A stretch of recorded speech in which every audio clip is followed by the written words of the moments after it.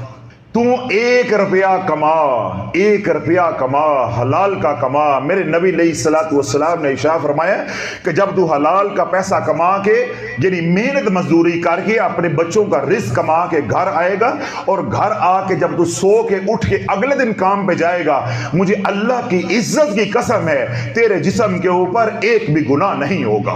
اللہ بولو, رزق حلال کمانے والے کا یہ مقام ہے. کیا ہے کہ آج ہم نے کمایا 8 گھنٹے 9 گھنٹے 10 گھنٹے جتنی بھی مزدوری کی, دفتر میں, کالج میں, اسکول میں, جہاں کسی کی ہے, یا اینٹیں اٹھائی, تگاری اٹھائی, تو اللہ کے نبی علیہ الصلوۃ والسلام نے کیا بات ارشاد فرمائی, تو وہ کما کر لے کر آیا, بچوں کو دیا, جب تو اگلے دن کمانے کے لیے جائے گا, سو کے اٹھے گا, تیرے بدن کے اوپر کوئی گناہ نہیں ہوگا. اللہ تیرے بدن کو پاک کر دے گا. اللہ کے نبی علیہ الصلوۃ والسلام کی بارگاہ میں ایک صحابی آئے, انہوں نے آ کے حضور علیہ الصلوۃ والسلام کے ساتھ مصافحہ کیا. کیا کیا؟ مصافحہ کیا. اب حضور علیہ الصلوۃ والسلام کے ہاتھ مبارک ریشم کی طرح, روئی کے گالے کی طرح نرم و نازک. اب وہ جو صحابی ہے اس کے ہاتھ ہتھوڑے کی طرح موٹے موٹے اور سخت. جب اللہ کے نبی علیہ الصلوۃ والسلام نے ایسے دونوں ہاتھ مبارک اپنے آگے کیے, وہ انہوں نے درمیان میں ہاتھ کیا, تو سرکار نے جب یوں ہاتھ میں لائے تو آپ کو اس کا ہاتھ بڑا موٹا موٹا محسوس ہوا, سخت. تو اللہ کے نبی علیہ الصلوۃ والسلام نے پوچھا کہ تمہارے ہاتھ بڑے سخت ہیں, کیا کرتے ہو؟ اس نے کہا یا رسول اللہ, لوہار ہوں. کیا ہوں؟ لوہار ہوں, محنت مزدوری کرتا ہوں, ہتھوڑا چلاتا ہوں. تو میرے کملی والے نے وہ ہاتھ پکڑے اور چوم لیے. کیسے بخت پائے اس صحابی رسول نے کہ جس کے ہاتھوں کو اللہ کے نبی چوم رہے ہیں. اللہ کے نبی علیہ الصلوۃ والسلام نے ان ہاتھوں کو چوما اور فرمایا قال رسول اللہ صلی اللہ علیہ وسلم القاسب حبیب اللہ. جو اپنے ہاتھ سے کماتا ہے وہ اللہ کا دوست ہے, وہ اللہ کا دوست ہے. القاسب حبیب اللہ قال رسول اللہ صلی اللہ علیہ وسلم. تو اللہ کے جب ان صحابی رسول کے اللہ کے نبی علیہ الصلوۃ والسلام نے ہاتھ مبارک کو چوما تو ظاہر ہے وہ امتی ہیں, تو انہوں نے شرما کے جھجک کے انہوں نے ہاتھ اپنا پیچھے کھینچنے کی کوشش کی کہ یا رسول اللہ یہ ہاتھ تھوڑے قابل نہیں ہے گا, یہ ہاتھ اس قابل نہیں ہے کہ آپ اس کو بوسہ دیں, آپ چومیں. تو اللہ کے نبی علیہ الصلوۃ والسلام نے ارشاد فرمایا کہ جن ہاتھوں کو دیکھ کے رب پیار کرتا ہے تو اس کا نبی پیار کیوں نہ کرے, اس کا محبوب پیار کیوں نہ کرے, اس کا محبوب پیار کیوں نہ کرے. اللہ والو, ہم نے امت کو یہ تعلیم دینی تھی کہ تم 1 روپیہ بھی کما کے لے کر آؤ گے تو تمہاری یہ شان ہوگی, تم 1 کروڑ نہیں 1 ارب بھی رشوت کا لے کر آؤ گے تو وہ خنزیر اگر ارب بھی ہے تو رب کی بارگاہ میں مردود ہو تو زمانے میں بھی تم ذلیل و خوار ہوگے. اور ہم نے ان کو ادھر لگا دیا کہ حرام کے مال کے اوپر جیسا بھی مال ہے سورۃ کوثر پڑھتے جاؤ, برکت ہوتی جائے گی. پھر برکت نہ ہوتی گئی, رجت ہوتی گئی. رجو دی چھوٹی بہن گلے پہ گئی, رجو دی چھوٹی بہن گلے پہ گئی. اب اللہ والو طائف گلے پڑ جائے تو کب چھوڑ دی ہے, کب چھوڑ دی ہے؟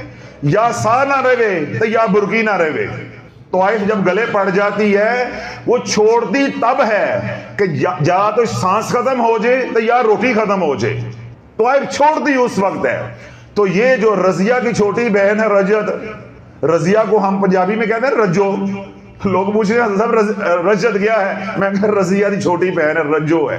اب یہ رجت پڑ گئی ہے، برکت نہیں پڑی، رجت پڑ گئی ہے۔ اب شافعی کہتا ہے نکل کے دکھاؤ، نکل کے دکھاؤ، بیٹھا ہوں، اپنے پیر کو جا کے کہو جنہوں نے یہ وظیفے کرائے کوئی نکال کے دکھائے۔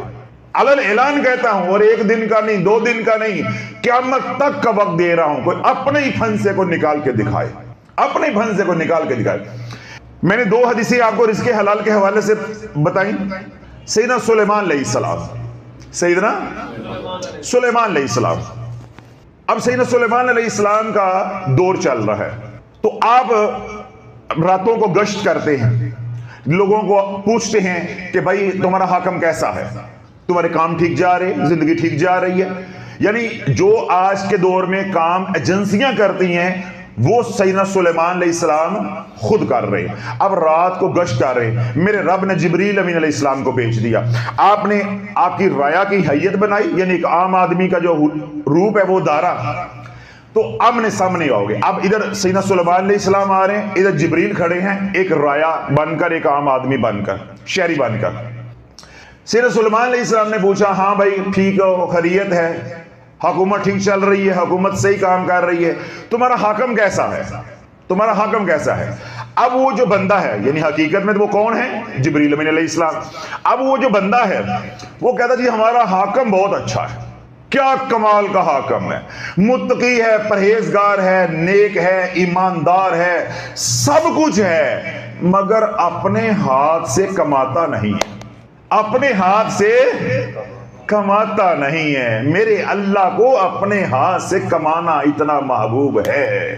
تو سیدنا سلیمان علیہ السلام کو اتنی ندامت ہوئی کہ گل تو صحیح گئی ہے، بات تو صحیح گئی ہے کہ میرا گزر بسر تو سارا کس سے ہو رہا ہے؟ بیت المال سے۔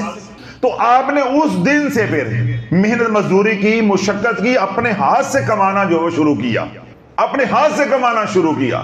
تو اللہ نے تو نبیوں سے بھی کام کروایا، کیا میرے کملی والے نے کون سا کام نہیں کیا؟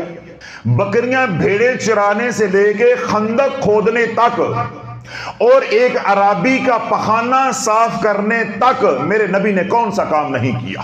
کون سا کام نہیں کیا؟ کیا میرے نبی کے اوپر سورۃ کوثر اتری؟ کیا میرے نبی کو معلوم نہیں تھا معاذ اللہ کہ بے برکتی ہے، گھر میں 3 مہینے سے چولہا نہیں جل رہا، رزق نہیں آ رہا؟ سارے مل کے سورۃ کوثر پڑھو، کبھی تو میرے سامنے آؤ، تمہیں میں ننگا کروں، کبھی تو میرے سامنے آؤ۔ اب ان بدبختوں کا عالم یہ ہے کہ الحمدللہ ان کو جب میں نے بے نقاب کر دیا ہے، اب ان کے مرید میرے بیانات کے لنکس بیچتے ہیں۔ اب یہ جو کفر ہے، یہ جو کفر ہے جو مسلمانوں کی شکل میں، اب یہ تھر تھر کام رہے ہیں، چینل ان کے تباہ، عزتیں ان کی ختم ہو گئی ہیں۔ لوگ ہیں جتنے بھی پاکستانی پاگل ہو گئے ہیں، پاکستانی پاگل ہو سکتا ہے، اندروں مسلمان باہروں پاکستانی پاگل ہو سکتا ہے، چاہے جیسا بھی مسلمان ہے۔ اب ان کی آنکھیں کھل گئی ہیں، وہ ان کو جھنجھوڑتے ہیں کہ سنو شافعی کیا کہتا ہے، او نہیں ہوئی انجی کہندہ ہے گئے، اس کو کچھ نہیں ملا اس لیے اس راہ میں، اس لیے یہ کہتا ہے کہ دوسرے کی کچھ نہ پان ہے۔ تو میرے تو رب کا کرم ہے، ذالک فضل اللہ یؤتیہ من یشاء واللہ ذو الفضل العظیم، جو میرے رب نے میرے پہ فضل کر دیا ہے، تیری 7 نسلیں بھی سوچ نہیں سکتی، تیری 7 نسلیں بھی سوچ نہیں سکتی۔ میں تو تجھے کہہ رہا ہوں کہ اپنے ہی پھن سے ہوئے رجت کے نکال دو، میں تیرا مرید ہو جاؤں گا، تیرا مرید ہو جاؤں گا۔ تو اللہ والو یہ جو صلاحیت دیتی، جو وقت تھا، وہ کس پہ لگانا تھا؟ ہم رزق حلال کماتے، ہمیں وظیفوں کی ضرورت نہ پڑتی۔ میں نے آپ کو دلیل دی ہے کہ قرآن کس میں اترا ہے؟ نبی علیہ السلام پہ۔ سورۃ کوثر کس کی شان میں اتری ہے؟ حضور علیہ السلام۔ نازل کن پہ ہوئی ہے؟ حضور علیہ السلام۔ 3 مہینے چولہا نہیں جلا۔ کبھی پاکستانی ماؤں بہنوں کبھی شرم کرو، کبھی سوچو، کیا تمہارے نبی کو معاذ اللہ معلوم نہیں تھا سورۃ کوثر پڑھنی؟ حسنین کریمین کو کہتے، مولا علی کو کہتے، فاطمہ بیٹی کو کہتے کہ بیٹے گھر میں سورۃ کوثر پڑھو، سورۃ کوثر پڑھو۔ محنت مزدوری کی ہے، میرے علی نے یہودی کے باغ میں جا کے مزدوری کی ہے کہ میرا لجپال میرا آقا 3 دن سے بھوکا ہے. بدبختو ہم تو منبر پہ بیان نہیں کر سکتے, ہمارا حوصلہ نہیں پڑ رہا کہ نبی علیہ الصلوۃ والسلام کی جو بھوک اور پیاس ہے اس کو بیان کر سکے. 3 دن سے حضور علیہ الصلوۃ والسلام بھوکے تھے, 3 دن سے فاقہ تھا. جب مولا علی کو معلوم ہوا کہ کملی والا 3 دن سے بھوکا ہے, اللہ والو میرے سے بیان نہیں ہو رہا, مولا علی پہ کیا بیتی ہوگی, ولیوں کے سلطان پہ یہ حالت دیکھ کے کیا بیتی ہوگی. آپ وہیں سے گئے ہیں, مولا علی نے صبح سے لے کے شام تک, اے بدبخت پیرو وظیفے بیچنے والوں اور ان کے پڑھنے والوں, تمہارے لیے کہہ رہا ہوں کہ حضور علیہ الصلوۃ والسلام 3 دن سے بھوکے ہیں, مسجد نبوی میں بیٹھے ہیں, آنکھوں میں آنسو ہیں. مولا علی نے آ کر دیکھا, کبھی سوچو مولا علی پہ کیا بیتی ہوگی, کیا بیتی ہوگی. چپ کر کے وہاں سے نکلے ہیں, کوئی بات نہیں کی, کوئی کلام نہیں کیا. یہودی کے باغ میں جا کے صبح سے لے کے شام تک مزدوری کی, اور اس مزدوری کے بدلے میں ایک گچھا انگوروں کا ملا, وہ لا کے حضور کی بارگاہ میں پیش کیا ہے. گتھی دے اتے, ATM کارڈ دے اتے سورت کوثر نہیں پڑی. کتھے جاواں تے منجی کتھے ڈاواں, کس قوم کے ساتھ واسطہ پڑ گیا ہے, کیسے پیشواؤں کے ساتھ واسطہ پڑ گیا ہے. میرے مولا علی کو پتا نہیں تھا. آج پیر بنے پھرتے ہو, جن کے نام کے ٹکڑے کھاتے ہو, جن کے نام کی نیازیں کھاتے ہو, تو کیا ان کو معلوم نہیں تھا کہ سورت کوثر پڑھیں گے رزق کھل جائے گا. انہوں نے تو صبح سے لے کے شام تک ایک یہودی دشمن, جو ایمان کے دشمن ہے, جو ملعون ہیں, وہاں جا کے اس کے باغ کو پانی لگایا. اس کے عوض جو مزدوری ہوتی ہے, لیبر ہوتی ہے, وہ دہاڑی ملی ہے. دہاڑی میں کیا ملے ہیں, انگور. باغ تھا انگوروں کا, اس نے 1 گچھا 2 گچھے انگوروں کے دے دیے. وہ لا کر جو ہے حضور علیہ الصلوۃ والسلام کی بارگاہ میں پیش کیے ہدیۃً کہ یا رسول اللہ, یہ آپ کا غلام مزدوری کر کر آیا ہے, اسی کے ساتھ اپنے پیٹ کی آگ جو ہے وہ ہم نے بجھانی ہے. اللہ بولو آپ اپنے کملی والے کی, امام کائنات علیہ الصلوۃ والسلام کی زندگی کو دیکھو. انہوں نے وظائف کیوں نہیں کیے, انہوں نے وظائف کی نہیں کیے. تو اللہ والو ان کا یہ دھندا ہے. میں نے کیا اس دن بیان میں کہا تھا کہ آج سے 15-20 سال پہلے 1500 روپے کی سہراب سائیکل تھی. یہ سہراب سائیکل خریدنے کے قابل نہیں تھے, اب خربوں کے مالک ہیں. عرب نہیں کہہ رہا, خربوں کے مالک ہیں. یہ تیرے میرے پیسے نے بنایا. ہم کنگال ہو گئے, ہماری مائیں بہنیں, ہمارے بھائی بچے بزرگ رجت کا شکار ہو کے برباد ہو گئے, اور یہ جو 1500 روپے کی سائیکل سہراب کی خریدنے کے قابل نہیں تھے, چھلے بیچنے والے, بواسیر کے پھکیاں بیچنے والے, تسبیحاں بیچنے والے, جن کو گھر میں دوسری بار کھانا نہیں ملتا تھا, دوسری بار کھانا نہیں ملتا تھا, جو سسرال میں جا کے روٹی کھاتے تھے تو سسرال والے کہتے تھے ہن مہینے تو پہلا نہ آویں. یہ وہ دھتکارے ہوئے لوگ تھے جو تمہارے پیشوا بن گئے. جب انہیں کوئی کام نظر نہ آیا تو یہ پیر بن گئے.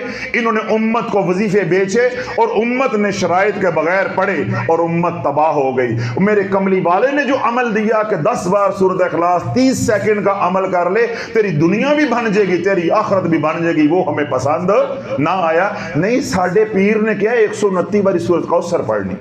بھائی پڑھو پڑھو, قیامت تک کا وقت شافی نے دیا ہے. انشاءاللہ میری اولاد سنبھالے گی, میری روحانی اولاد سنبھالے گی, آنے والوں کو دیکھے گی. ہمیں تو زندگی قیامت تک نہیں ہے, جتنی دن تک زندگی ہے میری زندگی میں یہ تمہیں رجت سے نکال دے, ہم ان کے جوتے اپنے سر پہ اٹھا کے چلیں گے, اپنے امامہ شریف میں سجا کے چلیں گے.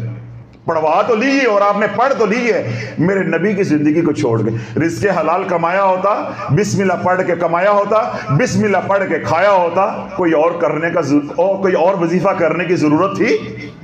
بسم اللہ پڑھ کے کمایا ہوتا, اور بسم اللہ پڑھ کے کھایا ہوتا, بسم اللہ پڑھ کے کسی کو کھلایا ہوتا. بتاؤ, اتنا کرنے سے برکت آ جاتی ہے. ہمیں کیا ضرورت تھی وظائف میں پڑھنے دی؟ اگر ہم نے وظائف کرنے بھی تھے, کوئی مجبوری تھی بھی, تو کیا تھا, ہم حضور علیہ الصلوۃ والسلام کے بتائے ہوئے اعمال کرتے. ہر نماز کے بعد 10 مرتبہ سورۃ اخلاص. اللہ ہماری دنیا بھی بنا دیتا, اللہ ہماری آخرت بھی بنا دیتا. اللہ علیہ یہ میں نے آئینہ بھی دکھایا ہے, کوئی آپ میں بیٹھا ہوا ہے تو اس کے اندر بھی کوئی جو ہے اس کو کوئی چمونا تنگ کر رہا ہے وظیفوں کے لیے, کوئی ٹھڑک ہے, اس کو کوئی چسکا ہے تو اس کا بھی نکل جائے. جو سوشل میڈیا پہ سنتے ہیں اللہ انہیں بھی ہدایت عطا فرمائے کہ جنہوں نے 15 چینل جو ہے ان کے سبسکرائب کیے ہوئے ہیں, ان کو ڈونیشنز بیچتے ہیں, وہ اپنے روحانی پیشواؤں کی اصل تصویر دیکھ لیں. یہ ہیں کہ 15-20 سال پہلے یہ سہراب سائیکل 1500 کی خریدنے کے قابل نہیں تھے, اور اب یہ پوری سوسائٹیوں کے پورے دیہاتوں کے مربوں کے مالک ہے. میں نے کیا کہا کہ لاکھ پتی نہیں, کروڑ پتی نہیں, ارب پتی نہیں, کھرب پتی ہو گئے ہیں تیرے میرے مال سے, تیرے میرے مال سے, تیرے میرے مال سے. میں نے ایک فیملی ہے, انہیں میں نے کہا, یہ پرسوں رات کی بات ہے, میں نے کہا جی آپ نے جو عمل کیا ہے آپ انہی سے کر آگے جاری رکھیں جنہوں نے آپ کو اس کی اجازت دی ہے. وہ کیا کہہ رہے ہیں کہ ہم نے ان کو فون کیا, پیر صاحب کو, پیر دے ذرا نخرے دیکھو, ذرا نخرے چیک کرو, ذرا سٹیٹس چیک کرو.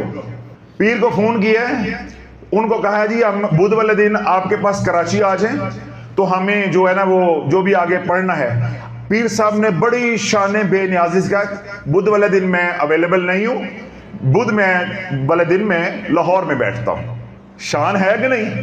یہ جتیاں جبین علی قوم اور جتیاں خان علی قوم, ان کو ہم نے ایسی عزتیں دے دی کہ یہ باہر سفر کرتے ہیں. کہتے ہیں شافی جلتا ہے, وہ شافی جلتا نہیں ہے بے شرمو, شافی کو تو تم چھو بھی نہیں سکتے. شافی نے تو اس وقت عرب دیکھے ہیں جب زمانے کو عرب کا پتہ نہیں تھا.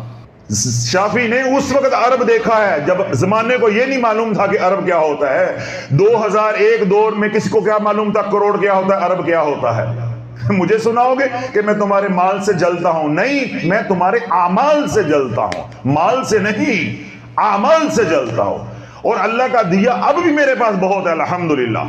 جو اللہ کی راہ میں قربان ہو گیا دے دیا, اب بھی اللہ کا شکر ہے. تمہاری نسلیں بھی چھو نہیں سکتی, سوچ نہیں سکتی, اللہ کا دیا الحمدللہ ابھی بھی اتنا ہے. تو تم کہتے ہو کہ میں شافی جلتا ہے, ہمارے پیری مریدی سے جلتا ہے. میرا تو اللہ والو نہ دعا خانہ ہے, کیا ہے, نہ دعا خانہ ہے, نہ میری پھکی ہے تو نہ میری گتھی ہے, نہ میرا ATM کارڈ ہے تو نہ میرا برکت والا کارڈ ہے, نہ میری کوئی خانقاہ ہے, نہ میرا کوئی مدرسہ ہے تو نہ میرا کوئی مسجد ہے. ٹگی نہ بچی تو طبیعت بڑی اچھی. اپن کو کوئی ٹینشن ہی کوئی نہیں ہے. یہ نوکری تو صرف ہم کرتے ہیں صرف حضور کی محبت میں. ہماری نہ پھکی ہے, نہ ٹگی ہے تو نہ بچی ہے, نہ کوئی تسبیح ہے, نہ کوئی منقا ہے, ہمارا کچھ نہیں ہے. نہ خانقاہ ہے, نہ مدرسہ ہے, نہ مسجد ہے. کتنی بار لوگ کہتے ہیں حضرت صاحب ہم نے صدقے کے پیسے بھیجے. میں نے کہا بھائی صدقے دینی سی کھاندے نہ کھو کے کھانے ہیں. صاف پیسے ہیں ہمارے سامنے آ کے رکھو, ہم کھائیں گے, تم بھی کھاؤ ہم بھی کھاتے ہیں, ساری مخلوق کو لنگر کھلاؤ. یہ صدقے صدقے والا کوئی کام یہاں نہیں ہے. نہ یہاں کو مدرسہ ہے, نہ یہاں کو مسجد ہے. تو جس کا کچھ ہے ہی نہیں ہے اس سے ٹینشن کس بات کی ہے, اسے جلنا کس بات سے. تو اللہ بولو ہم تو جلتے ہیں تو تمہارے اعمال سے جلتے ہیں کہ تمہارے اعمال نے, تمہارے سیاہ اعمال نے ساری امت کو جلا کے راکھ کر دیا ہے, دیندار طبقے کو برباد کر کے رکھ دیا. پھر بھی ہم تمہارے لیے دعا گو ہیں کہ اللہ تمہیں ہدایت عطا فرمائے. تم ہدایت پا جاؤ گے, تمہارے چلنے والے پیچھے والے بھی ہدایت پا جائیں گے. تو اللہ رب العزت جو ہے امت کو بھی سمجھ عطا فرمائے, جو ان کے پیچھے چلنے والے انہیں بھی سمجھ عطا فرمائے, جو ہمیں سنتے ہیں وہ بھی کانوں کو ہاتھ لگائیں کہ آج کے بعد ہم نے یہ کام نہیں کرنا. اتنے دائرے کے اندر رہنا ہے جتنا شافی بتاتا ہے, کیونکہ شافی وہ بتاتا ہے جو میرا لجپال بتاتا ہے, میرا کملی والا بتاتا ہے کہ 10 مرتبہ سورۃ اخلاص ہر نماز کے بعد پڑھو, اللہ دنیا بھی بنا دے گا, اللہ آخرت بھی بنا دے گا. نہ رجت ہوگی نہ کچھ ہوگا, اور ثواب اتنا ہوگا کہ آسمان کے کناروں سے اللہ نیکیاں تیرے پہ برسائے گا, اور جب تو مرے گا تو اللہ تیرے سے راضی ہوگا, بخشش کا پروانہ تیرے دائیں ہاتھ میں ہوگا. اللہم صلی علی سیدنا محمد وعلی آل سیدنا محمد وبارک وسلم. اگلا سوال یہ ہے, کیا بیٹھ کر نماز پڑھنا جائز ہے؟ یہ بظاہر عمومی سا سوال ہے, چھوٹا سا اور آسان سا سوال ہے, لیکن امت کا 90% سے زیادہ طبقہ غلطی کا مرتکب ہو رہا ہے. کیوں؟ آج سے صرف 20-25 سال پہلے بیٹھ کے نماز پڑھنے کا تصور محال تھا صرف 25 سال پہلے. الا قلیل کوئی مریض ہوتا تھا، کسی کا حادثہ ہو گیا، کوئی فالج کا مریض ہے یا کوئی ایسا اور مسئلہ کسی کے ساتھ ہے، تو کوئی کسی کے گھر میں ایسا مریض ہوتا تھا یا کوئی قریبی کوئی مسجد ہے تو اس میں کوئی بزرگ ہوتے تھے تو وہ پیڑھی پہ بیٹھ کے جو ہے وہ نماز پڑھ رہے ہوتے تھے. اس وقت یہ کرسیاں تو ہوتی نہیں تھی، پیڑھی ہوتی تھی، تو اس پہ بیٹھ کے، یا کوئی وہ لے آتے تھے سٹول لے آتے تھے تو لکڑ کا سٹول ہوتا تھا تو اس پہ بیٹھ کے وہ نماز پڑھتے تھے. یا ہم نے دیکھا بچپن میں ایک آدھ بزرگوں کو نماز مسجد میں پڑھتے ہوئے کہ وہ مسجد کی پہلی صف کے آخر میں وہ چارزانوں ہو کے بیٹھ کے نماز پڑھتے تھے، پوری مسجد میں ایک، اور پوری مسجد کو معلوم ہوتا تھا کہ یہ ان کی جگہ ہے. اور آج کوئی گھر ایسا نہیں ہے جس گھر میں کوئی بیٹھ کے نماز پڑھنے والا نہ ہو. قیامت پہ قیامت تو یہ ہے، 2003-04 کے اندر میں جب عمرے پہ گیا تو حرم پاک کے اندر ویل چیئر نہیں ملتی تھی. یہ جو آج لوگ کرسیاں پکڑ کے پھر رہے ہوتے ہیں یہ تو بڑی دور کی بات ہے، ویل چیئر نہیں ملتی تھی. میں اپنے والد صاحب کے لیے ویل چیئر لے کر نہ گیا تو وہاں جا کے میں نے دیکھا کہ ان سے نہ چلا پھرا نہیں جا رہا، مشکل ہو رہی انہیں. تو میں نے پھر وہاں سے معلومات لی، انہوں نے مجھے بتایا جی آپ پاسپورٹ جمع کروا کے تو اب باب عبدالعزیز میں ان کا دفتر ہے تو وہاں جا کے آپ ویل چیئر لے سکتے ہیں. جب میں وہاں گیا تو ایک ویل چیئر کے لیے مجھے اتنے پاپڑ بیلنے پڑے. پھر بعد میں مجھے حاجیوں نے بتایا کہ آپ مدینہ پاک جا رہے ہیں تو ویل چیئر ساتھ لے کر جائیں، وہاں زیادہ اس سے بھی تنگی ہوگی یا پھر آپ کو اپنی خریدنی پڑے گی، اس سے بھی تنگی ہوگی، تو بہتر ہے کہ یہی ویل چیئر جو ہے نا مدینہ پاک لے جائیں. تو جب آپ عمرہ مکمل کر لیں تو یہاں جمع کروا دیجیے گا. ایک دفعہ آپ نے ویل چیئر جمع کروا دی تو دوبارہ ویل چیئر ایشو کروانا بڑا مشکل ہو جائے گا. یہ 2003-04-05 میں یہ حالات تھے، 5-6-7 تک بھی یہ حالات تھے. اب اللہ والو ویل چیئر رکھنے کی جگہ نہیں ہے. جہاں ہزاروں لوگ حرم میں کھڑے ہو کر نماز پڑھ سکتے ہیں وہاں ہزاروں ویل چیئر نے جگہ گھیری ہوئی ہے. جہاں لوگ ایک سجدہ کرنے کے لیے ترستے مجھے جگہ مل جائے وہاں ویل چیئر ہونا. میں کیونکہ جب حج پہ ہوں تو میں پیدل حج کرنا ہوتا ہے تو احرام باندھ کے جب حرم میں آتے ہیں تو حاجی تو اس وقت جا چکے ہوتے ہیں مینا میں رات کو. تو ہم نے کیونکہ سفر شروع کرنا ہوتا ہے حرم پاک سے، وہاں نوافل پڑھ کے فجر کی نماز وہاں ادا کی. تو اس کا کیا ہے کہ اس وقت کیونکہ حجاج کی تعداد یعنی رش کم ہو چکا ہوتا ہے کیونکہ زیادہ حاجی جو مینا رات کو جا چکا ہوتا ہے تو زیادہ تر لوگ ہوتے ہیں مصری، عربی لوگ جو ہے زیادہ، یا انڈونیشیا کے لوگ ہوتے ہیں، نیپال کے لوگ ہوتے ہیں، اس طرح ملائیشیا کے لوگ ہوتے ہیں. بقیہ جو یہاں کے لوگ ہیں بنگلہ دیش ہے، پاکستان ہے، ہندوستان ہے، افغانستان ہے، ایران ہے، یہ سب لوگ رات کو چلے جاتے ہیں یا اپنے اپنے ہوٹلوں سے اگلے دن چلے جائیں گے. یہ مینا حرم میں نہیں ہوتے. اللہ بولو اتنی کرسی ہے اب کہ باقاعدہ مسجد حرام میں اور مسجد نبوی شریف میں یعنی حرمین شریفین میں کرسیوں کے سٹینڈ بن گئے ہیں، یعنی ریکس بن گئے ہیں، ان کے اندر کرسیاں لگی ہیں. ہر ایرا غیرہ نتھو خیرہ ہٹا کٹا بھی کرسی پہ بیٹھا ہوا ہے، کرسی پہ نماز پڑھی جا رہی ہے، کرسی پہ بیٹھ کے گپیں لگ رہی ہیں، کرسی پہ بیٹھ کے جو ہے وہ قرآن پڑھا جا رہا ہے. کوئی روزہ رسول کا ادب نہیں ہے، کوئی کعبۃ اللہ کا ادب نہیں ہے. تو ایک اب رواج بن گیا ہوا ہے، کیوں گھروں میں کبھی عبادت کی نہیں ہے. وہ ایک دم جب زمین پہ بیٹھنا پڑتا ہے ٹانگوں کو موڑ کے تو جوڑ جو درد کرتے ہیں، پھر وہ کرسیوں پہ بیٹھتے ہیں. پھر تیسرا کیا ہے، تن آسانی ہے. تو اب کرسی پہ بیٹھنا تو آ گیا لیکن جو کرسی کے ساتھ مسائل ہیں وہ نہیں ہیں. تو وہ میں نے اس لیے کہا تھا کہ جو لوگ کرسیوں پہ نماز پڑھتے ہیں، بیٹھ کے نماز پڑھتے ہیں، 90% لوگوں کو مسائل کا علم نہیں ہے. میں آپ کو آسان طریقے سے سمجھا دیتا ہوں. جو لوگ غلطی کر رہے ہیں نا وہ یہ اپنا جو سر ہے نا دیواروں کو ماریں گے. ہماری تو اتنی زندگی کی نمازیں ہی نہیں ہوئی، ہم کدھر جائیں. 3 طرح کی نمازیں. کتنی طرح کی؟ 3 طرح کی. نماز پنجگانہ کے اندر جو فرض ہے، 2 فجر کے، 4 ظہر کے، 4 عصر کے، 3 مغرب کے اور 4 عشاء کے. یہ جو نماز پنجگانہ کے اندر فرض ہیں ان کو اب بیٹھ کر نہیں پڑھ سکتے. ان کو اب بیٹھ کر نہیں پڑھ سکتے. ان کے اندر قیام فرض ہے. اگر آپ قیام نہیں کریں گے تن ثانی کی وجہ سے آپ کی نماز ہی نہیں ہوگی. جب آپ نے فرض ہی چھوڑ دیا تو نماز کا ہے کی. جب آپ کا وضو ہی نہیں ہے تو نماز کا ہے کہ جس طرح نماز کے اندر وضو کرنا یا نماز کے لیے وضو کرنا فرض ہے، شرائط میں شامل ہے، ایسے ہی جو نماز کے اندر کی شرائط ہیں ان کے اندر قیام کرنا فرض ہے، شرط ہے۔ میں نے کہا کہ 3 طرح کی نمازیں، پہلی کون سی نمازیں ہیں؟ جو نماز پنجگانہ کے اندر فرائض ہیں، 2 فرض فجر کے، 4 ظہر کے، 4 عصر کے، 3 مغرب کے اور 4 عشاء، فرض نماز ہو گئی۔ دوسری وہ نمازیں جو واجب ہیں، دوسری کون سی نمازیں ہیں؟ جو واجب ہیں۔ 3 رکعت نماز وتر جو بعد نماز عشاء آپ حضرات پڑھتے ہیں وہ واجب ہے، اس کے اندر قیام کرنا شرط ہے۔ عید الفطر کی نماز کے اندر قیام کرنا شرط ہے، عید الاضحیٰ کی نماز کے اندر قیام کرنا شرط ہے، یعنی عیدین کی نماز اور وتر کی نماز یہ واجب ہیں۔ سمجھ آ کتنی طرح کی نمازیں ہو گئی؟ 2 طرح کی۔ تیسری نماز 2 رکعت نماز سنت موقدہ فجر، اس کے اندر قیام کرنا شرط ہے۔ اگر آپ فجر کی 2 رکعت نماز سنت موقدہ کے اندر قیام نہیں کریں گے تو تب بھی وہ سنتیں ادا نہیں ہوں گی۔ بے نہیں عیدین کی نمازیں ہیں یا وتر کی نماز ہے، اس میں آپ قیام نہیں کریں گے یعنی کھڑے نہیں ہوں گے تو وہ نماز کا ادا کرنا پڑے گا، نماز آپ کو لوٹانی پڑے گی، تو نماز نہیں ہوگی۔ اسی طرح نماز پنجگانہ کے اندر جو فرض ہیں ان کے اندر قیام آپ کا شرط ہے، جب اس بنیادی شرط کو پورا نہیں کریں گے تو نماز لوٹانی پڑے گی۔ اب میں ان لوگوں سے پوچھتا ہوں جو جہاں بیٹھتے ہیں اللہ اکبر، وہ کہاں گیا ان کا قیام؟ کہاں گیا ان کا قیام؟ اللہ والو فقہا نے یہاں تک بات لکھی ہے کہ اگر آپ سہارا لے کے کھڑے ہو سکتے ہیں تو تب بھی کھڑے ہو کے قیام کریں، اور اگر کوئی آپ کو کھڑا کر کے سہارا دے دیتا ہے تو تب بھی قیام کریں۔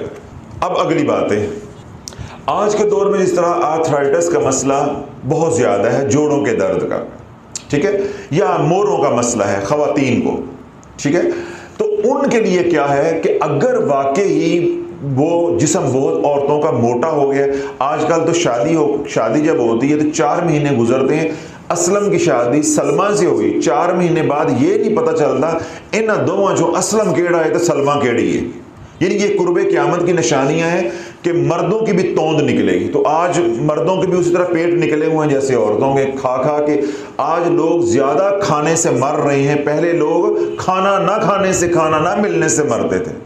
شوگر کس وجہ سے ہو رہی ہے؟ زیادہ کھانے سے۔ بلڈ پریشر کس وجہ سے ہو رہا ہے؟ زیادہ کھانے سے۔ موٹاپا کس وجہ سے ہو رہا ہے؟ زیادہ کھانے سے۔ تو آج وزن ہے اتنے اور نماز کیا کرنی ہے؟ بیٹھ کے پڑھنی ہے۔ سمجھ آئی؟ کپڑے کھڑے ہو کے بدل لینے ہیں، شادی بیاہ میں کھڑے ہو کے سارے کام کر لینے ہیں، ناچ گانا کھڑے ہو کر لینا، نماز بیٹھ کے پڑھنی ہے۔ تو میں نے یہ کیا کہا کہ ایک تو ایک رواج ہو گیا کہ ریت پڑ گئی ہے، تن آسانی، ہڈ حرامی کہ نماز بیٹھ کے پڑھنی، پھر اوپر سے جو نماز بیٹھ کے پڑھنے والے ہیں ان کو بنیادی مسائل کا علم نہیں ہے۔ تو اس لیے میں نے کہا تھا کہ جب میں پوری بات کروں گا جو لوگ میرا بیان سنیں گے انشاءاللہ یہ ٹکرے مار مار کے سر پھوڑیں گے کہ ہماری تو اتنی زندگی کی نمازیں نہیں ہیں۔ جب تک آپ شرعی معذور نہیں ہیں، قیام فرض ہے، یعنی آپ فالج کی حالت میں اٹھ ہی نہیں سکتے، اللہ نہ کرے نیچے والی ٹانگوں کا کوئی حادثہ ہو گیا ہوا ہے، آپ کھڑے نہیں ہو سکتے، نیچے والا دھڑ جو ختم ہو گیا ہوا ہے، آپ کسی طرح کھڑے ہو ہی نہیں سکتے، اس کو کہتے ہیں شرعی معذور ہونا۔ جب شرعی معذور ہوں گے تو شریعت آپ کو کیا دے گی؟ رعایت۔ وگرنہ کیا ہے کہ جو جوڑوں کے درد کے لوگ ہیں جو کرسی پہ نماز پڑھتے ہیں، یعنی وہ کہتے ہیں ہم کھڑے تو ہو کے چل پھر تو لیتے ہیں لیکن جب ہم سجدے میں جائیں گے تو ہم اٹھ نہیں سکیں گے، وزن ہمارا زیادہ ہے، تو وہ کس پہ نماز پڑھیں گے؟ کرسی پہ۔ تو ان کے لیے کیا ہے کہ وہ کھڑے ہو کے قیام کریں گے، ثنا پڑھیں گے، اپنی سورہ فاتحہ پڑھیں گے، کوئی اور سورت ہے وہ پڑھیں گے، یا امام کے پیچھے مرد ہے تو وہ پڑھ رہے ہیں، تو اسی طرح وہ رکوع کریں گے لیکن سجدہ کرسی پہ اشارے کے ساتھ کر لیں گے، اتحیہ تشہد میں جو ہے وہ کرسی پہ بیٹھ جائیں گے۔ کیوں؟ اتنے کام کے لیے وہ معذور ہیں۔ قاری مرتضیٰ بات سمجھ آ رہی، مسئلہ سمجھ آ رہا ہے؟ وہ کیونکہ معذور ہیں اتنے کام کے لیے کہ وہ سجدے میں جا کے اٹھ نہیں سکتے، عورتیں جسم بھاری ہے سجدے میں جا کے اٹھ نہیں سکتی، تو ویسے تو ہرنی کی طرح بھاگی پھر رہی ہیں، تو ان کے لیے اتنی معذوری ہے، جتنی معذوری ہے اتنی رعایت ہے۔ تو ایک آدمی ہے وہ بالکل اٹھ بیٹھ نہیں سکتا، اس کو وضو کوئی کرواتا ہے تو وہ مکمل شرعی معذور ہے، اس کے لیے ہے کہ وہ جو بھی اس کو وضو کرواتا ہے وہ کروائے، اور وہ قبلہ رخ ہو کے بیٹھ کے چارپائی پہ، کرسی پہ، بینچ پہ، پلنگ پہ، جو بھی کوئی اس کو سہولت ہے بیٹھنے کی، اس پہ وہ بیٹھ کے نماز بلا کراہت پڑھ سکتا ہے۔ لیکن وہ لوگ جو عام زندگی میں چل پھر لیتے ہیں، واش روم چلے جاتے ہیں، کھا پی رہے ہیں، وضو کرتے ہیں، سفر کرتے ہیں، گاڑیوں میں مزے لوٹتے ہیں، نماز کیا ہے؟ بیٹھ کے کرنی کہ میرے جوڑوں میں درد ہے، تو وہ اگر واقعی آرتھرائٹس کے مریض ہیں، ڈاکٹر نے منع کیا ہوا ہے، یا موٹاپا اتنا ہے کہ بیٹھ کے اٹھ نہیں سکتے، اٹھنا مشکل ہوتا ہے، تو ان کے لیے میں نے کیا کہا ہے کہ بقیہ ارکان کے اندر، مناسک کے اندر وہ معذور ہیں، اس کی رعایت ملے گی، قیام کے اندر ان کو رعایت نہیں ملے گی۔ وہ کھڑے ہو کے نماز فرض یا فجر کی پڑھنے لگے ہیں تو وہ کیا کہیں گے؟ 2 رکعت نماز فرض فجر، اللہ اکبر، اب یہ ثنا پڑھیں گے، اپنے قیام کا سارا تلاوت وغیرہ مکمل کریں گے، رکوع کریں گے، اس کے بعد کرسی پہ بیٹھ جائیں گے، پھر سجدہ اور تشہد جو ہے وہ ادھر کریں گے، اپنی نماز مکمل کریں گے اس طریقے سے، پہلی رکعت بھی اور دوسری رکعت بھی ہے۔ لیکن اگر وہ سجدہ کر سکتے ہیں، ہڈ حرامی کی وجہ سے وہ بیٹھ کے پڑھ لیتے ہیں، تن آسانی کی وجہ سے بیٹھ کے پڑھ لیتے ہیں، ان کی نماز نہیں ہے۔ جتنی نمازیں انہوں نے اس طرح پڑھی ہیں، آج کا بیان سننے کے بعد وہ تمام کی تمام نمازیں انہیں لوٹانی پڑیں گی۔ یعنی آج میرا بیان سن لیا، اب ان کو مسئلہ معلوم ہو گیا، حجت تمام ہو گئی، جتنی نمازیں سستی کی وجہ سے پڑھی ہیں، بالخصوص میں خواتین سے کہہ رہا ہوں، 90% خواتین گھر میں بیٹھ کے نماز پڑھتی، جبکہ وہ شرعی معذور ہرگز نہیں ہے، شرعی معذور وہ ہرگز نہیں ہے۔ بازاروں میں دیکھیں، اڈی جاواں ہوا دے نال بھاگی جا رہی ہوتی ہیں، سارے کام ہو رہے ہیں، نماز کیا کرنی ہے؟ بیٹھ کے پڑھنی۔ تو ان خواتین سے میں کہوں گا کہ مرنے سے پہلے توبہ کر لو، آج یہ مسئلہ سمجھ لیا ہے، سن لیا ہے، تو اپنی نمازوں کو لٹاؤ جو بیٹھ کے پڑھی ہیں، لا علمی، اس پہ توبہ استغفار بھی کرو، اللہ سے معافی بھی مانگو اپنی لا علمی کی وجہ سے، اور ان نمازوں کو لٹاؤ بھی ہے۔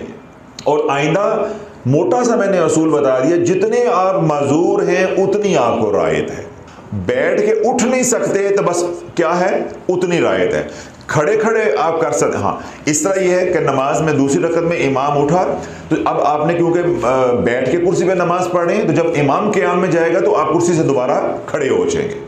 تو ایک آدمی سے میں نے کہا وہ ہے ہی فالج کا مریض ہے، یا بہت زیادہ موٹاپا ہے، یا کوئی اور موروں کا مسئلہ ہے، کوئی اور ایسی تکلیف اس کو ہے کہ وہ بیچارہ ساری زندگی ڈیتھ بیڈ پہ پڑا ہوا ہے، تو وہ مکمل شرعی معذور ہے، اس کی ہم بات نہیں کر رہے۔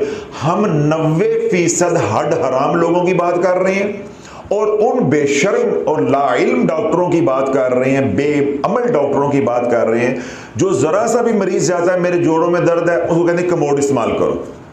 کیا کرو؟ کموڈ استعمال کرو۔ اتنی سی بات ہوتی ہے، کموڈ استعمال کرو۔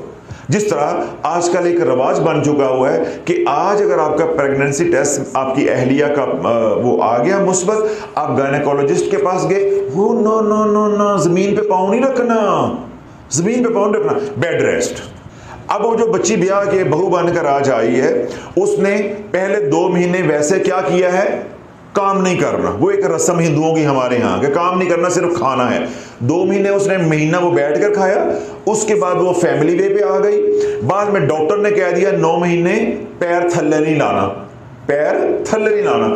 اس کے بعد چھلا آ گیا، وہ ہو گیا، یعنی یہ سارا ملا کے اگر پہلے سال میں بچہ ہو گیا، جس خاتون نے، جس بہو نے 14 مہینے کر کے نہیں کھایا، اللہ والو وہ سمجھ لو ان کے گھر والے کہ ساری زندگی کے لیے یہ لڑ لگ گئی ہے، یہ پیراسائٹ ساری زندگی آپ نے اس کو کھلانا ہے۔ آپ ہم نے کورونا کے دوران چھٹیاں کی 3 مہینے، پونے 3 مہینے، ہم مرد ہو کے جب کلینک دوبارہ جانا پڑا، کما کے کھانا پڑا، ہمیں موت نظر آتی تھی، ہمیں موت نظر آتی تھی۔ جمعے کی چھٹی ہوتی ہے، ہفتے دن کام پہ جانا پڑتا ہے، لیبر کو پوچھو کتنا مشکل ہوتا ہے۔ تو جس عورت نے 14 مہینے بیڈ پہ بیٹھ کے کھایا ہے اور رنگ بازیاں کر کے، ڈرامے کر کے، ساس کو، باقی رشتہ داروں کو ذلیل کر کے رکھا ہے کہ نہیں میری پریگننسی، مجھے ابارشن ہو جائے گی، مجھے ابارشن ہو جائے گی، ہمارا پہلا بچہ ہے، 14 مہینے نخرے دکھائے ہیں، وہ اپنے ہاتھ جلاتی ہے۔ جس نے کسی کو جلایا ہے 14 مہینے، وہ اپنے ہاتھ جلاتی ہے ان کے لیے۔ تو گل طلاق تے جا کے ختم ہونی ہے یا وقت ختم ہونی ہے، یا اس نے کہنا ہے مجھے علیحدہ کرو، کیوں؟ یہ دم چھلا تو میرے پاس ہے، بازار سے منگوا لوں گی۔ تو جوائنٹ فیملی میں بازار سے نہیں آتا، تو یا بات طلاق کے جا پہ ختم ہونی. تو یہ میں نے بات اس لیے کہی ہے اللہ والوں کہ ڈاکٹروں کی نصیحت پہ چلنا ہے وہ الگ مسئلہ ہے, وہ ان کی بات اپنی جگہ پہ معتبر ہے, لیکن ہم نے ڈاکٹر کی بتائی ہوئی بات کو شریعت کے آئینے میں دیکھنا ہے. کس کے آئینے میں دیکھنا ہے؟ شریعت کے آئینے میں. اللہ والوں پاکی نپاکی یا شریعت کے مسائل کیا ہیں؟ میں آپ کو ایک مثال اپنی ذاتی بات سناتا ہوں, آپ کی رونگٹے کھڑے ہو جائیں گے.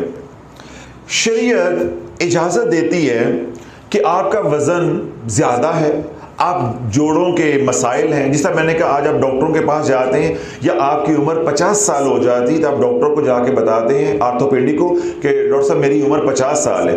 ہر ڈاکٹر آپ کو کہے گا کہ آپ نے آج کے بعد نماز بیٹھ کے نہیں پڑھنی, نماز کھڑے ہو کے نہیں پڑھنی, آپ نے نماز بیٹھ کے پڑھنی ہے.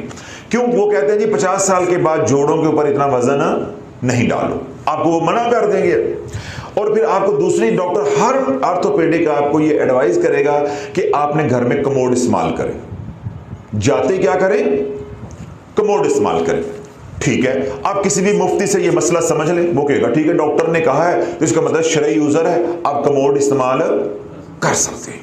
حالانکہ شرعی مسئلہ اتنا ہوتا نہیں ہے, صرف وہ ہم نے اپنے پر سوار کر لی. شرعی مسئلہ ہوتا ہے 100 میں 1-2 لوگوں کا جینن جو ہوتا ہے. اب اللہ ایک تو ہے مریضوں کو کموڈ استعمال کرنے کی اجازت, وہ بھی تو شریعت بھی دی, ڈاکٹروں نے ویسے ان کو ایڈوائز کر دیا, وہ کر رہے ہیں. ہمارے جیسے لوگ بھی تو کموڈ استعمال کر سکتے ہیں. کوئی کیا شریعت ان کو منع کرتی ہے؟ شریعت منع کر دی؟ نہیں منع کر دی. آپ جو WCO انڈین جو سیٹ ہے وہ بھی استعمال کر سکتے ہیں, اور جو کموڈ ہے وہ بھی آپ استعمال کر سکتے ہیں.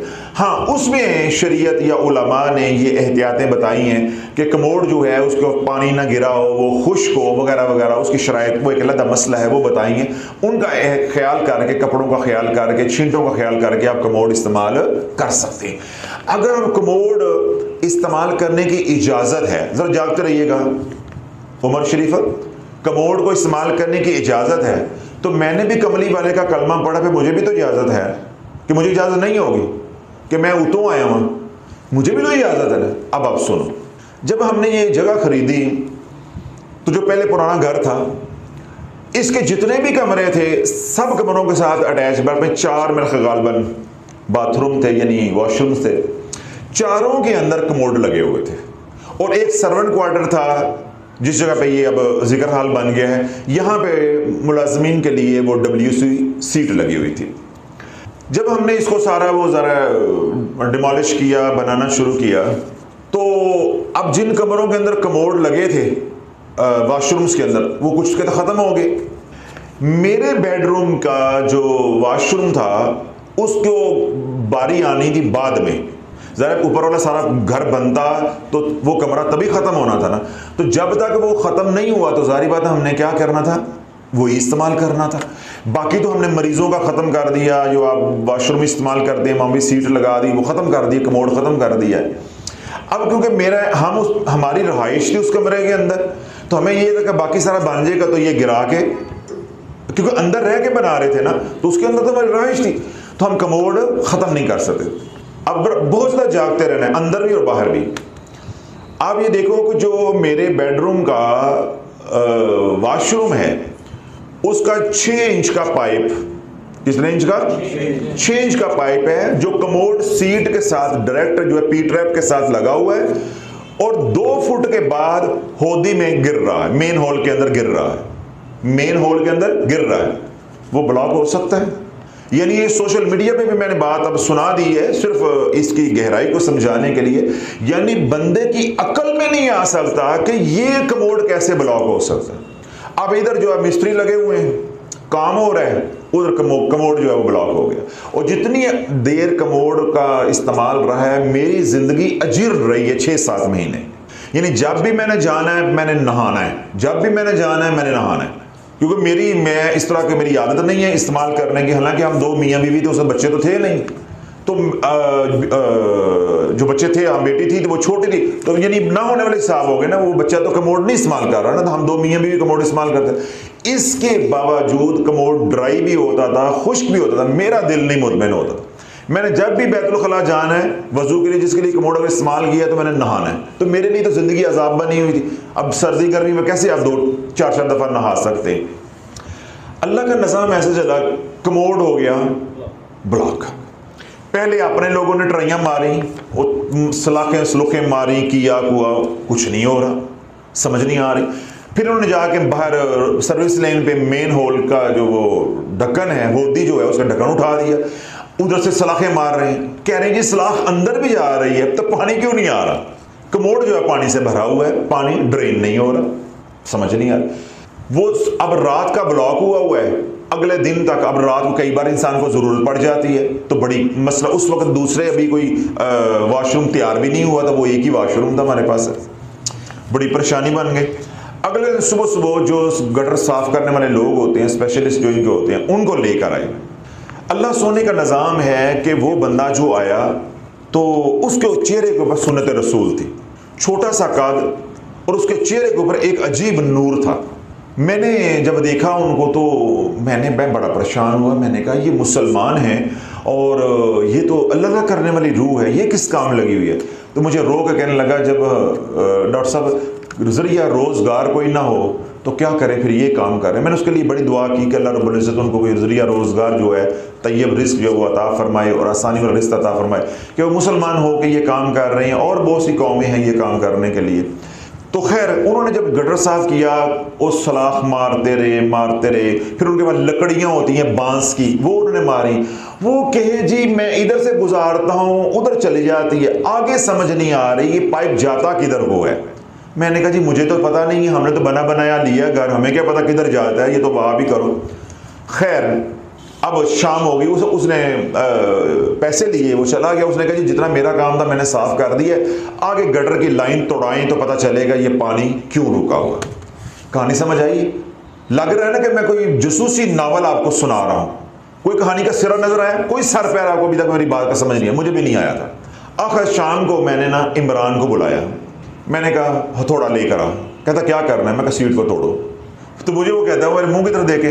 میں نے کہا بندے خدا کے یہ سیٹ استعمال تو کر, ہم سپا نہیں رہے, 2 دن ہو گئے مصیبت کے اندر آئے ہوئے ہیں, تو اس کو سیٹ کو توڑ دینا. اس نے 2 تھوڑے مارے, کموڈ ٹوٹ گیا. ادھر سے گٹر بھی کھل گیا. اب اللہ والو جو مین ہول کو جو پائپ جا رہا تھا 6 انچ کا, اس میں اتنا موٹا ایک روڑا تھا. اس روڑے کو بانس کی سوٹیاں بھی ڈالی ہیں, لوہے کی تاریں بھی ڈالی ہیں, گرم کر کے پانی بھی ڈالا ہے, سویپ جو تیزاب ہوتا ہے وہ بھی ڈالا ہے, پریشر سے پانی بھی مارا ہے. وہ روڑا اتنا سا ہے, وہ 6 انچ کے پائپ کے اندر یہ روڑا تو ٹھہر ہی نہیں سکتا, اور اگر رکا بھی رہے تو وہ پانی نہیں روک سکتا 100%. تو پانی ایسے رکا ہوا تھا جیسے کسی نے کپڑے کے ساتھ یا آگے کوئی سیمنٹ لگا کے بالکل بلاک کر دیا ہوا ہے. تو روڑا تو پڑا رہتا, پانی گزرتا رہتا. جب وہ سیٹ ٹوٹ گئی تو بعد میں اس نے وہ جو تار ہوتی ہے وہ ماری, وہ اتنا سا روڑا تھا وہ گٹر کے اندر گر گیا. اب پانی دبا جا رہا ہے. تو میں نے کہا اللہ والے بات یہ نہیں تھی, میرے کملی والے کو میرے یہ وضو کرنا, یہاں بیٹھنا پسند نہیں تھا. تو کرتا ذکر اذکار ہے, لوگوں کو تسبیحات پہ لگاتا ہے کہ تیری طہارت کے اندر جو فرق آتا ہے, سیٹ ٹوٹے گی تو WC لگوائے گا, خود بھی ذلیل ہو رہا ہے, دن میں 4 دفعہ نہا رہا ہے, 5 دفعہ نہا رہا ہے, تو اس سے بہتر ہے اس کو توڑا تو لگا. پھر میں نے اس وقت بلایا مستری کو, WC سیٹ جو لگائی. اللہ یہ جو میں نے ساری بات سنائی ہے یہ ہے تقوی. روحانیت کے اندر کیا چلے گا؟ تقوی. باقی فتویٰ ہے شریعت کے اندر, اس کے مطابق کیا ہے کہ آپ بیٹھ کے سر نماز پڑھنی ہے پڑھ سکتے ہیں, کموڈ ہے وہ استعمال کر سکتے ہیں. لیکن جو میں نے ساری بات تفصیل کے ساتھ کی ہے کہ جب تک آپ شرعی معذور نہیں ہیں, پھر جتنے معذور ہیں اتنی رعایت ہے. اگر سرتاپا معذور ہیں یعنی مکمل معذور ہیں, پھر آپ مکمل بیٹھ کے نماز پڑھ سکتے. اگر عام زندگی میں آپ چلتے پھرتے ہیں تو پھر آپ کو ہر حال میں قیام کرنا پڑے گا. اور بات میں نے بنیادی کیا سمجھائی ہے کہ 3 طرح کی نمازیں, 5 نمازوں کے اندر جو فرض ہیں ان کے اندر قیام کرنا بھی شرط ہے. قیام نہیں کریں گے نماز نہیں ہوگی. واجب جو نمازیں ہیں, وطر کی نماز ہے, عید الفطر کی نماز ہے, عید الاضحیٰ کی نماز ہے, قیام نہیں کریں گے نماز نہیں ہوگی. فجر کی جو 2 رکعت نماز سنت موقدہ ہیں, ان میں اگر آپ قیام نہیں کریں گے وہ سنتیں بھی نہیں ہوں گی. اس کے علاوہ بقیہ جتنی بھی سنتیں موقدہ ہیں, سنتیں غیر موقدہ ہیں, نوافل ہیں، ان تمام نمازوں کو آپ بیٹھ کر پڑھ سکتے ہیں اگر کوئی تھکاوٹ ہو، کوئی مجبوری ہو، لیکن اس میں کیا ہوگا کہ ثواب میں کمیاں آ سکے. جس طرح بعض احادیث مبارک کے اندر آتا ہے کہ ثواب جو ہے وہ نصف ہو جائے گا لیکن نماز ہو جائے گی. یہ جو میں نے 3 آپ کو بتائی ہیں، یہ تینوں تو نمازیں نہیں ہوں گی. اس لیے میں نے عرض کیا ہے کہ جن لوگوں نے یہ بیان نہیں سنا تھا، یہ مسئلہ نہیں سنا تھا، آج مسئلہ سن لیا، تو جو وہ ہڈ حرامی کی وجہ سے، تن آسانی کی وجہ سے، لا علمی کی وجہ سے بیٹھ کر نماز پڑھتے رہے ہیں، جو نمازیں انہوں نے بیٹھ کے پڑھی ہیں ان نمازوں کو گن کے ان نمازوں کو لٹائیں اور اللہ سے اپنے گناہوں کی یا غلطی کی جو ہے وہ توبہ بھی کریں، استغفار بھی کریں. اللہ رب العزت مجھے بھی آپ کو سمجھ کی توفیق عطا فرمائے.